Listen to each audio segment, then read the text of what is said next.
Le brevet de maths, ça se passe ici. Des questions rapides, des points gratuits à prendre. Like la vidéo et maîtrise les automatismes. Question numéro 1. Quel est le tiers de 18?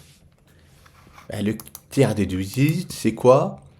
Soit on dit 18 divisé par 3. Donc si on sait faire l'opération, là tu n'as pas besoin de calculatrice. Donc 18 sur 3 est égal à 6.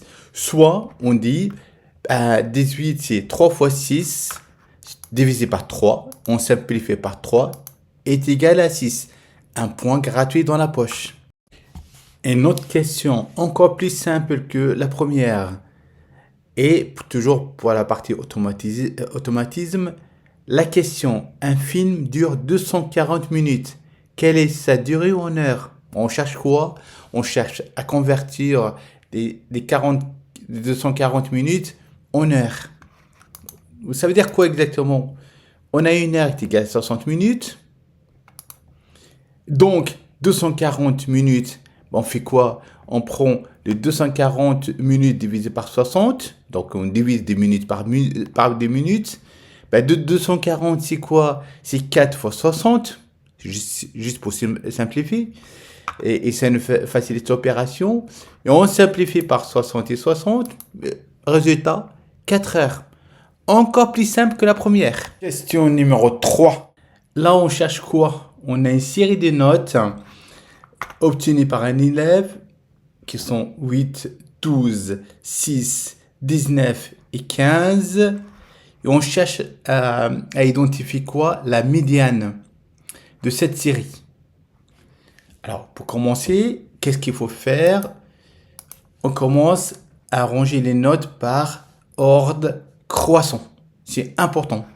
Donc là, on aura 6, 8, 12, 15 et 19. Donc, pour nous, quand on range ça, la médiane, on a 5 valeurs ici. Donc, la médiane, c'est la valeur centrale. Donc, la médiane est la valeur de 12. La question numéro 4, c'est de l'observation. Donc, 5 ième, on te donne 4 réponses et tu dois trouver la bonne réponse. S'il te plaît, ne réponds pas au hasard. Ici, c'est très simple. On a quoi? On a une gradation, une unité ici de 0 à 1. Il y a 1, 2, 3, 4 carreaux. Donc, 4 carreaux. Donc, ça veut dire quoi? Un petit carreau, ça fait 1 sur 4. D'accord? Et donc, si on veut arriver ici, donc on a 1 sur 4, 2 sur 4, 3 sur 4, 4 sur 4, 5 sur 4, 6 sur 4 et 7 sur 4. Donc, la réponse qu'on a ici, c'est la réponse C, 7 sur 4. Question numéro 5. On a un triangle ABC qui est rectangle en B. On a un angle A qui est égal à 35 degrés et on cherche à calculer l'angle C. Une information, et il faut avoir en tête, dans un triangle, la somme des 3 angles fait 180 degrés. Donc, ça veut dire quoi exactement? Comme on a l'angle B qui est là à 90, on a quoi exactement? A plus B est égal à 90. Comme l'angle B est déjà égal à 90. Et donc, l'angle C qu'on cherche à calculer est égal à quoi? À 90 moins l'angle A. Et donc, ça me donne quoi exactement? Quand je fais l'opération, donc, comme A est égal à 35, l'angle C est égal à 90 moins l'angle A est égal à 90 moins 35.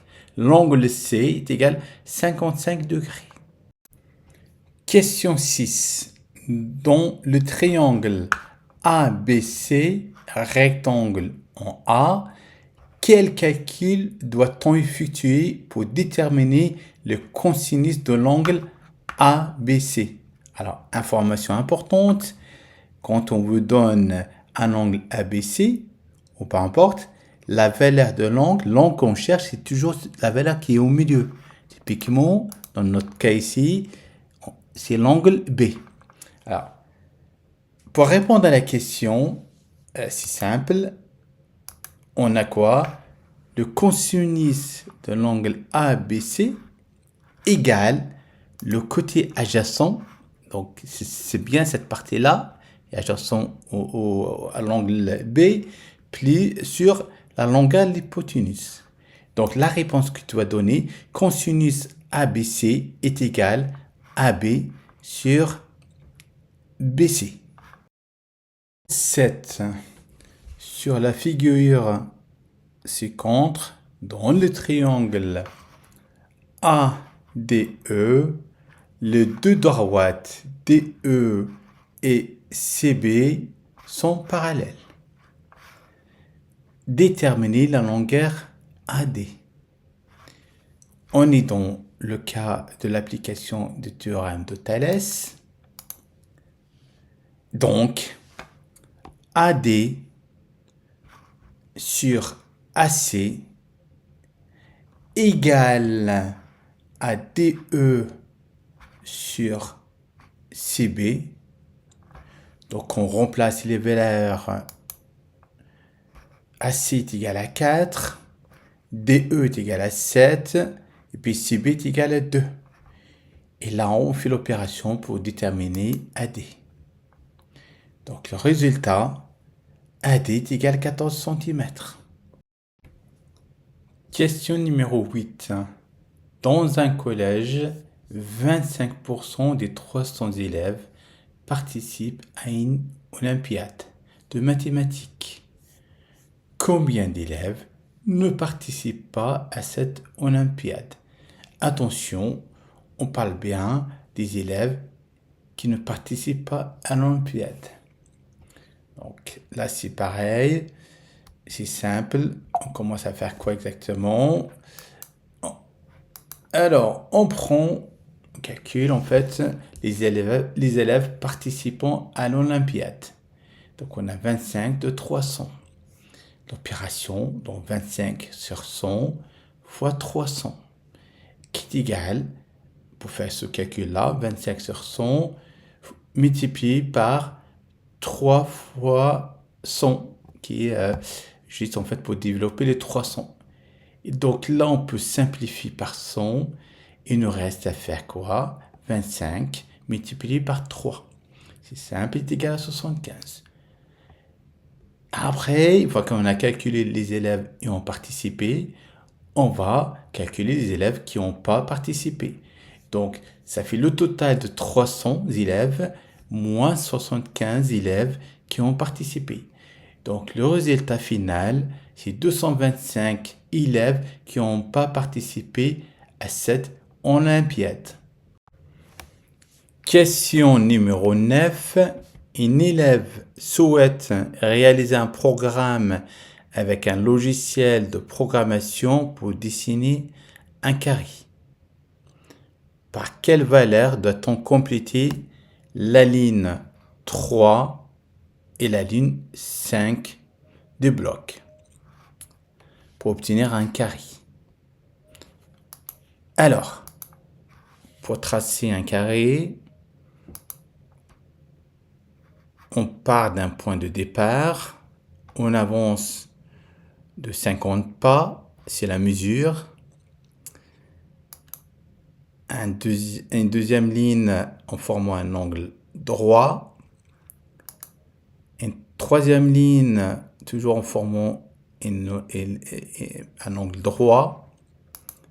Et une quatrième ligne, toujours en fait en prenant l'angle droit. Ce que va former en fait au final notre carré.